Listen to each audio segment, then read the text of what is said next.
Salam kerahiman. Hari ini 9 Desember. Kita akan baca dari dua nomor, yaitu 260 dan 286. Kita mulai ya. Dalam nama Bapa dan Putra dan Roh Kudus. Amin. 260. Aku mendapat izin untuk berkunjung ke Czestochowa. Aku melihat gambar Bunda Allah untuk pertama kalinya. Ketika aku menghadiri pembukaan selubung gambar itu pada pukul 5 dini hari. Aku berdoa tanpa terputus sampai pukul 11, dan aku merasa bahwa aku baru saja tiba.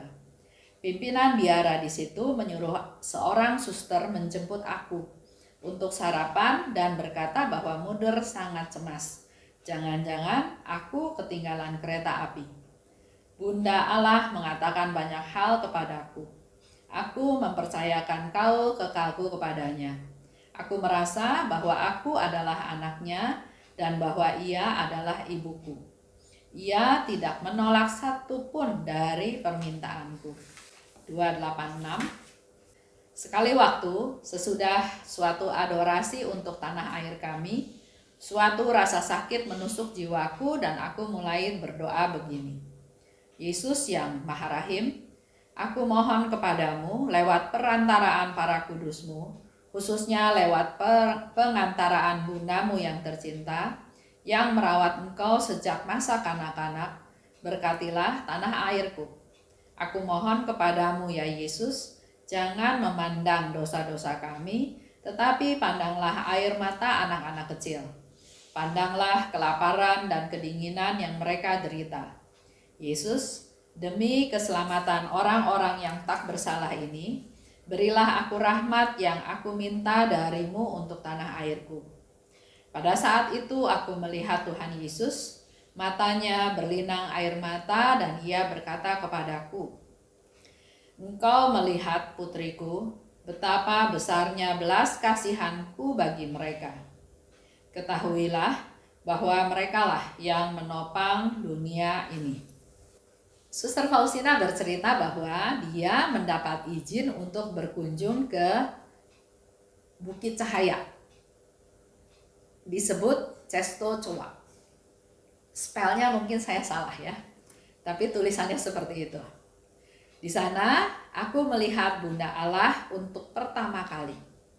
Dan dia menghadiri pembukaan selubung gambar pada jam 5 pagi. Seperti yang saya pernah cerita ya. Di Bukit Cahaya itu, di Basilika di Czestochowa itu, di Jasna Gora, Bunda Marianya membopong bayi Yesus dan secara periodik bajunya Bunda Maria itu diganti.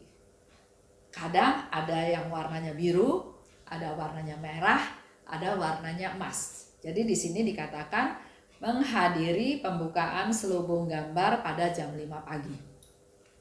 Waktu saya datang ke sana,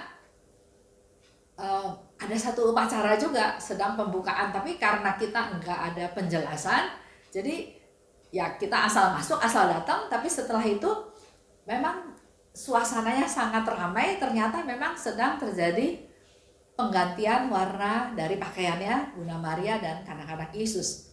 Tapi karena kita enggak aware ya, enggak ngeh, jadi taunya ya sudah berubah. Jadi momen-momen penggantiannya itu waktu itu kita nggak ikuti. Dan di sana dikatakan Suster Faustina berdoa dari jam 5 pagi sampai jam 11 siang tanpa henti. 5, 6, 7, 8, 9, 10, 11. 6 jam. Dia berdoa tanpa henti, bahkan dia merasa dia baru sebentar berbicara atau berdoa tersebut. Bunda Maria, kalau kita kembali tahu cerita tentang Bunda Maria di Jasna Gora itu,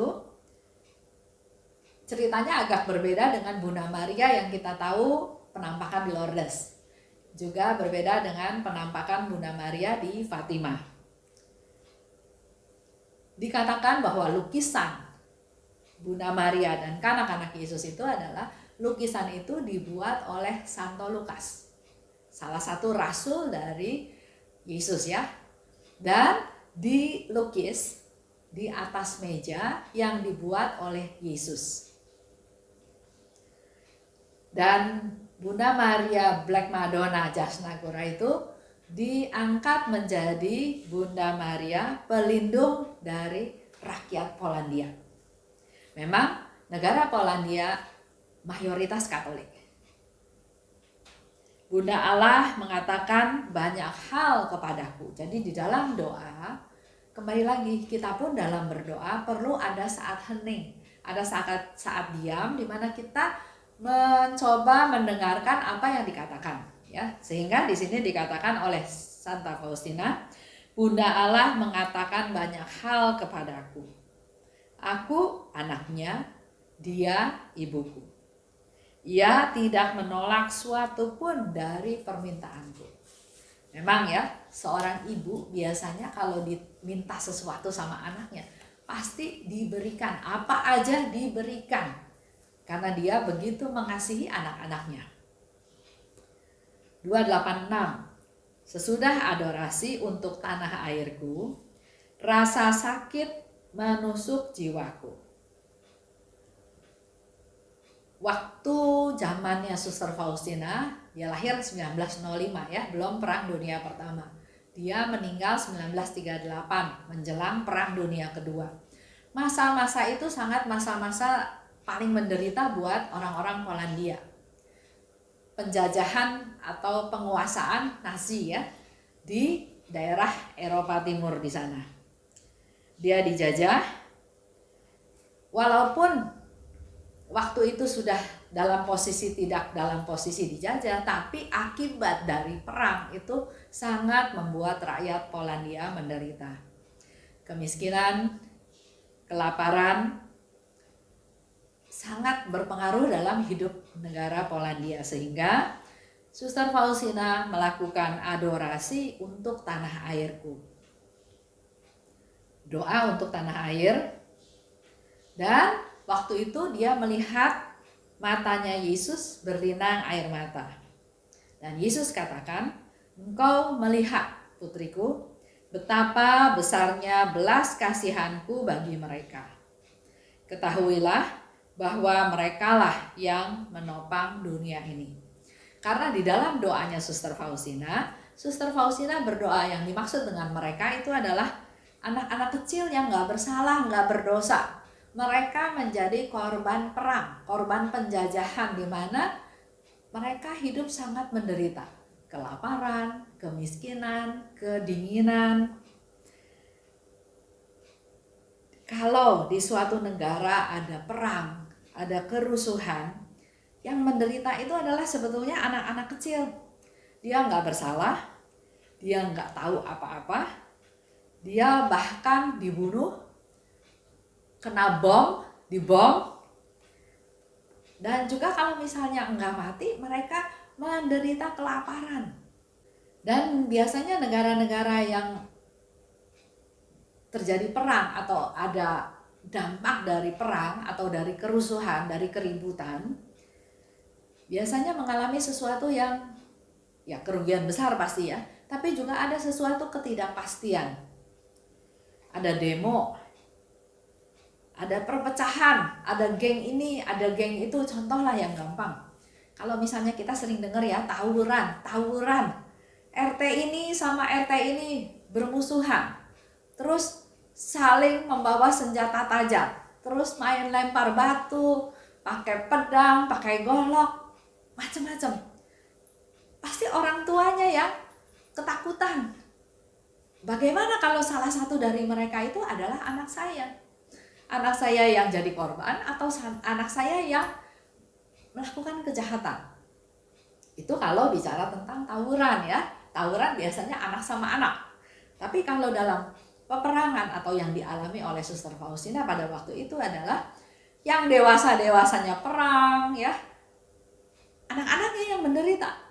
Dan Suster Faustina berdoa buat mereka, buat anak-anak yang tidak berdosa, yang tidak bersalah, tapi harus menanggung penderitaan.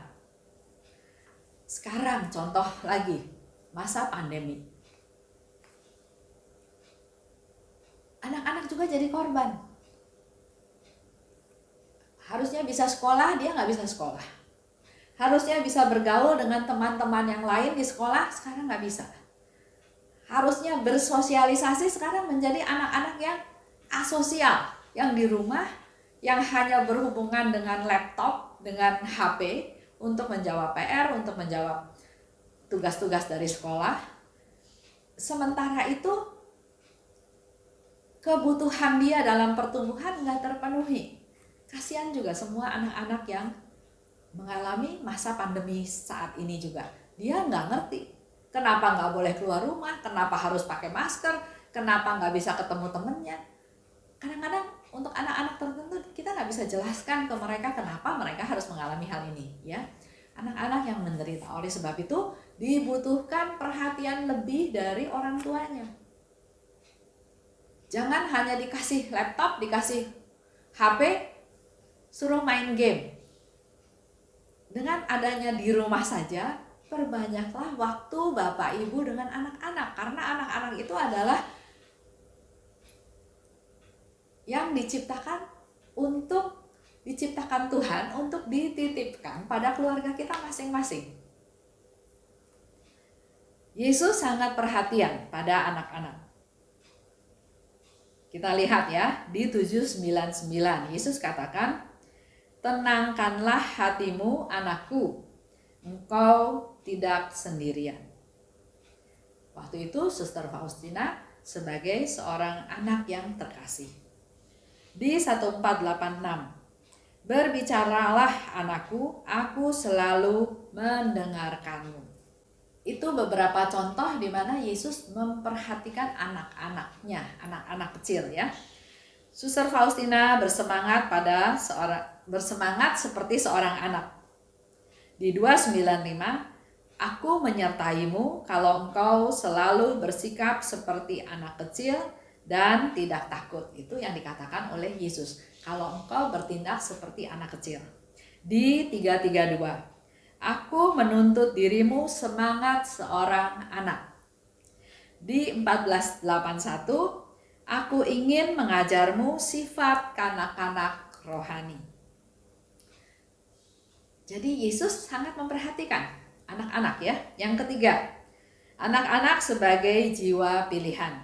Di 1220 Yesus katakan, "Jiwa mereka paling menyerupai hatiku, yang ada dekat semua altarku." Jiwa anak-anak yang polos, yang murni, yang gak berdosa, yang gak bersalah, yang gak banyak trik-trik ya. Yesus ingin kita bertindak sebagai anak-anak kecil, dan inilah salah satu kepedulian Yesus terhadap mereka. Oleh sebab itu, mari kita bersukacita kalau kita dipilih jadi anak kesayangannya. Kita berdosa, ada sakramen yang Tuhan siapkan untuk kita, yaitu sakramen rekonsiliasi, sakramen kerahiman, sakramen tobat. Karena memang Tuhan tahu kita ini tetap manusia lemah, manusia tidak berdaya. Tapi kalau kita bersikap seperti seorang anak, kita salah, kita datang pada orang tua kita, kita mengaku kelemahan kita, kesalahan kita, Tuhan akan melimpahkan rahmat yang luar biasa untuk kita semua. Jadi anak yang selalu bahagia, karena kerahiman dan belas kasihannya tidak terselam. Itu yang selalu diberikan oleh Yesus kepada mereka yang punya sifat seperti anak-anak kecil, rendah hati, murni, tidak sombong, tidak egois. Itu sedikit cerita tentang hari ini ya, tentang keinginan Yesus. Mari Bapak Ibu kita tutup dengan doa, kita bersama-sama berdoa untuk anak-anak kita, untuk negara kita. Dalam nama Bapa dan Putra dan Roh Kudus, amin. Allah Bapa yang Maha Baik, terima kasih atas rahmat-Mu yang Kau berikan kepada kami, di mana melalui pengajaran hari ini kami bisa melihat betapa relasi Bunda Maria dan juga Suster Faustina. Kami mau menjadi anak-anak-Mu Tuhan. Engkau lihat betapa Suster Faustina sangat peduli kepada anak-anak kecil yang tidak berdosa, tidak bersalah akibat daripada yang terjadi di dunia pada akhir-akhir ini. Kami juga mau berdoa untuk anak-anak kami Tuhan, juga untuk semua anak-anak kecil dimanapun mereka berada, agar dalam masa pandemi ini mereka tetap bisa merasakan kasih dari orang tuanya.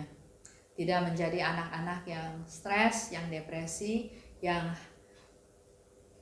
merasa bingung dengan apa yang dialaminya pada saat ini, tapi tetap merasakan kasih dari kedua orang tuanya, dari lingkungannya, dari sekitarnya. Berkati mereka ya Tuhan, jauhkan dari segala yang jahat, jauhkan dari hal-hal yang bukan berasal daripada-Mu, jauhkan dari segala sakit penyakit, dan kami mohon rahmat-Mu Tuhan, supaya masa pandemi ini bisa segera berlalu, sehingga anak-anak tidak lagi menderita dan dia dapat hidup dalam kehidupan yang normal, seperti kami-kami semua yang sudah mengalami masa kecil yang bahagia. Bunda Maria, doakan kami semua, khususnya anak-anak kami, generasi muda, generasi anak-anak yang nanti juga akan bertumbuh menjadi orang-orang yang dewasa. Berkati kami Tuhan, agar kami tetap punya hati seperti anak-anak kecil, seperti yang Yesus harapkan. Kemuliaan kepada Bapa dan Putra dan Roh Kudus, seperti pada permulaan, sekarang, selalu, dan sepanjang segala abad. Amin. Dalam nama Bapa dan Putra dan Roh Kudus. Amin. Salam kerahiman.